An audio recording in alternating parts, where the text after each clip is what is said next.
Päivää, että pätkähti. Mun nimi on Eero Syrjänen ja nyt jatkuu seuraajien menopelien arvostelu ja nyt noin 2 aikaisempaa arvostelusettiä on ollut niin yhteen menopeliin keskittyneitä, niin nyt vedetään normaalilla kaavalla ja normaalilla terveisiä perseestä olevalla arvosteluasteikolla ja fiittajaa ei ole vielä tähänkään settiin löytynyt, niin mä nyt tässä arvostelen näitä yksin ja mikäli haluatte osallistua omalla mopollanne tähän arvostelusettiin kautta tuohon videoreagointihommaan, niin tässä on sähköposti ja deskissä on sitten tarkemmat ohjeet, että miten noita kuvia ja videoita voi lähetellä. Ja ei kai siitä sitten sen perseempiä muuta kuin lähetät käymään näitä mopedeita lävitte, mitä täältä nyt löytyy ja katsotaan mitä tulema tuo tullessaan. Kuvia on täällä sähköpostissa äärimmäisen paljon, mutta mä näitä nyt tästä yritän parhaani mukaan arvostella. Huomasin tässä semmoisen jutun, että pääsi unohtumaan aivan täysin noita mopoja arvostellessa niin yksi KPL perinteinen. Mutta hätä ei ole tämän näköinen. Korjataan tää ongelma tällä tässä editointipöydällä.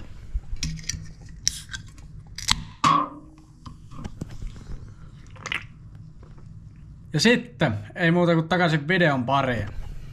Tuosta Derpisenda ja 06 ja kulkee liikaa ja kaikin puolin paskana ja sen se on näköinenkin. Tankinkorkin luukku sieltä löytyy, mikä on osittain aika ihmettän näköisessä vehkeessä. Voisin veikata, että takalippu on eri vehkeestä ja aika hyvin tässä vehkeessä on kyllä kaikki saatu ryypiskeltyä pilalle. Harmaata swingia on kokeiltu vauhista maalata keltaiseksi, mutta ei ole kyllä vienyt tätä hommaa yhtään parempaan suuntaan. Kaikki on vähän niinku huonosti, mutta silti jotain hämärää tässä vehkeessä on, jos tää liikkuu eteenpäin. Ja rumaa kuin mikä.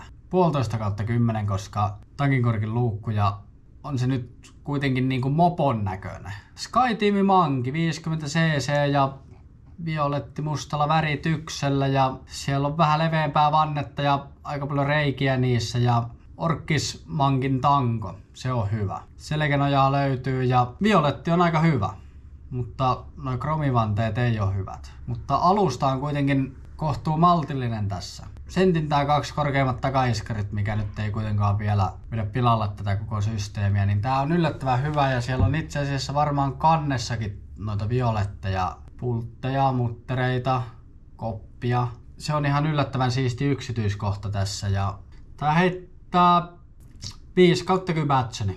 Yamaha DT vuosimallia 2010 50cc ja vähän vakio isompaa kaasutinta ja tehoputkea ja kulkee 90 ja musta mopo, mihkä on vähän tommosta sinistä pientä yksityiskohtaa lähetty hakee. Katteet on varmaan maalattu jollain spraymaalilla tai en tiedä onko ne teipattu. Kuitenkin tuolla on tommoista ryppyä noissa takakatteissa. Erikoinen jos ne olisi teipattu. Se ei kuitenkaan ihan ole semmonen kunnon mattamusta eikä oikein semmonen kiiltävä musta. Se ei välttämättä ole paras mahdollinen musta, mikä tässä vehkeessä on. Kyllä se niinku kasassa on, mutta voisi olla paljon huonompi, mutta voisi olla paljon parempikin. Tää taitaa olla aika lailla se äärimmäisen kova klassikko 4/10. Yamaha Aeroxi. Vuosimalliltaan 13 ja tehoputkea sinne on vähän laitettu ja huiputtaa 80 ja tää on nyt sitten niinku ilmeisesti kohtuu uutta Roxy-mallia. Etuvalo tästäkin mallista on maalattu mustaksi, mutta etulokari siellä kuitenkin vielä on ja mä en tiedä onko tää sitten niinku joku nakumalli vai miten toi systeemi menee, kun tuossa tangossa ei oo niitä muoveja, mutta sitten taas toi mittarisysteemi näyttäisi ehkä mahdollisesti siltä, että se voisi olla kohtuu alkuperäisesti siinä. Jotain Malossin pieniä tarroja, sinne on heitelty ja 24MX:n tarraa ja etuklemmi on täysin sliksi. Kyllä, perus Roxy. Eipä tässäkään niinku mitään ihmeellistä ole, mutta voisi olla paljon huonompi, mutta voisi olla äärimmäisen paljon parempikin. Tää on tulla tämänkin kanssa sillä 4/10. Tää on niin hyvin perus mopo, mikä varmasti ajaa asiansa. Piaggio Typ Honi. Priimakuntoinen ja kulkee 85 ja tämmöiseksi mopoksi niin yllättävän siisti, pakko myöntää. Katteet siinä voisi olla aika tuoreet, voisit veikata. Ne on äärimmäisen niinku kliinit mustat. Ne näyttäisi olevan tuossa mopossa aika hyvin kiinni. Ja ne ei ole mitenkään erikoisemmin halakeillut, niin kyllä tähän on varmaan vähän yritetty panostaa tähän vehkeeseen. Ja pohjakatekin kaiken lisäksi löytyy, mistä saa äärimmäisen suuren plussa.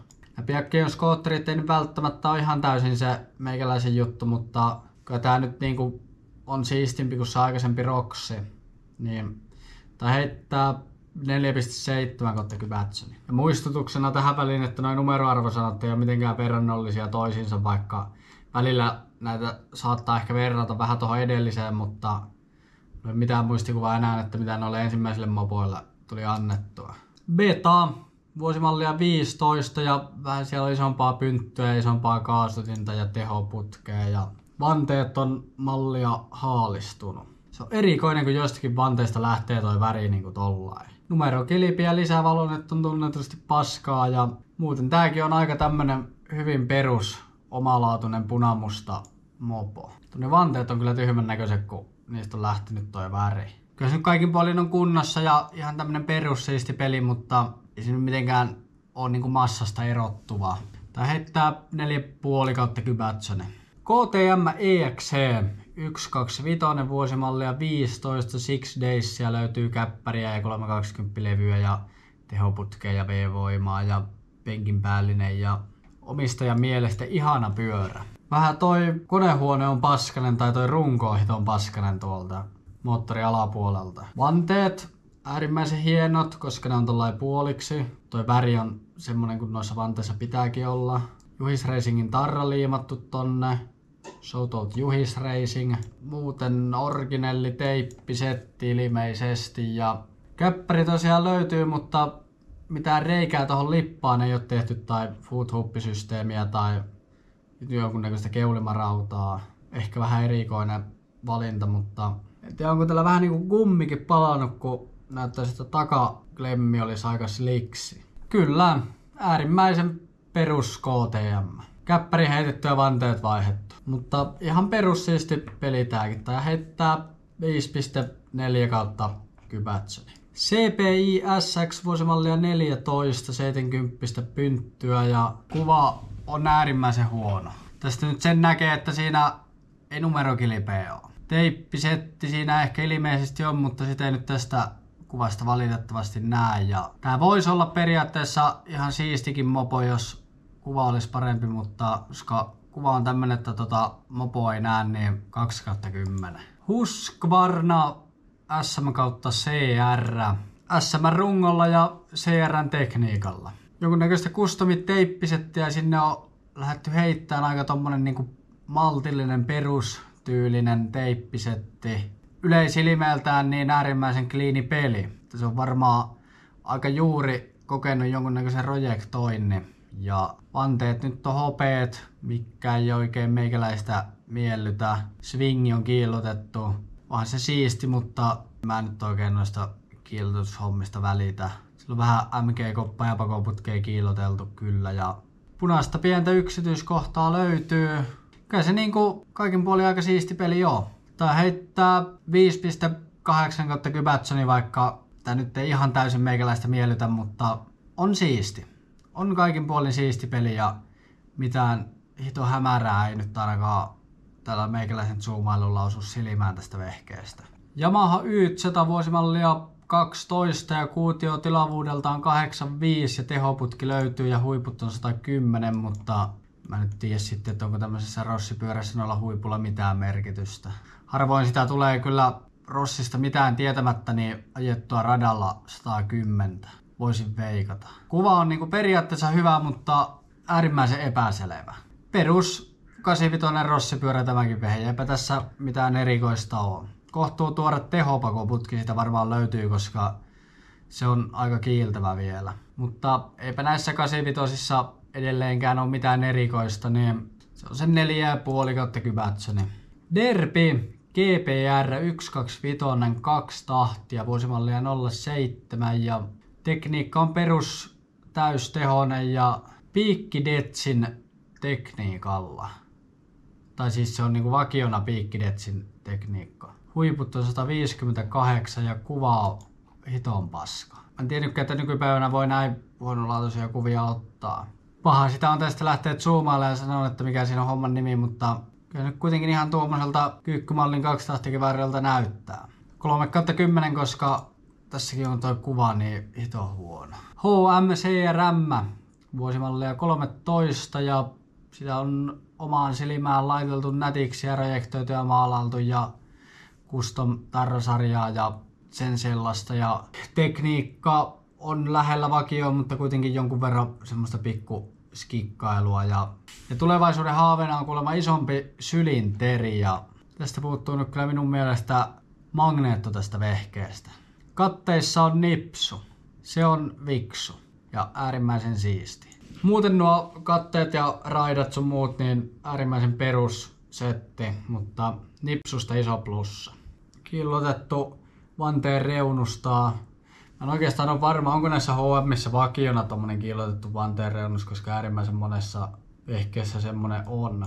Eturatas on mallia äärimmäisen pieni. Se on melkein sama asia kuin sitä ei olisi, että se olisi tuossa vetoakselin ympärillä vaan nuo kettingit. Lisävalo tästäkin mallista tietysti löytyy ja hyvin tämmönen perus isopyöräinen mopo tämäkin on. Tää heittää 5.8/10, koska nipsusta sai 4 lisäpistettä. KTM EXC125 vuosimallia 07 eli vanhaa mallia ja on kuulemma vetoja. Kuva otettu pimeällä, mutta kuva on aika hyvä. Originelli KTM:n teippisettiä siitä löytyy. Tai se ei ole niinku customisetti, että se on KTM omia teippejä, mutta en mä tiedä, onko toi kuitenkaan niinku ihan täysin vakio teippisetti, mutta kuitenkin. Tehoputki sinne on ilmeisesti vaihdettu ja kyllä. Perus vanhan mallin KTM. Perus siisti.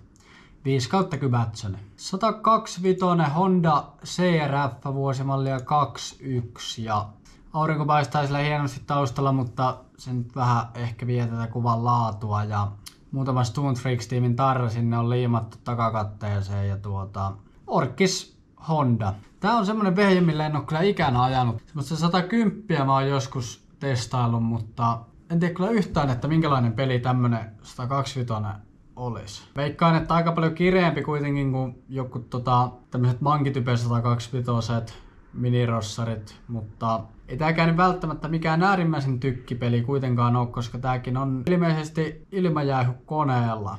Kyllä varmaan niinku tommosiin aloittelurossitouhuihin niin äärimmäisen nopea peli. No, perus rossipyörä, no niin ulkonäöllisesti tämäkin, niin tällekin se 4,5/10. KTM piikkinen eli 125 ja vuosimalliltaan 08. Perus FMFn putkeen jne ja koko kylän tehokka. Jättänyt kaikki pyörät. Selvä.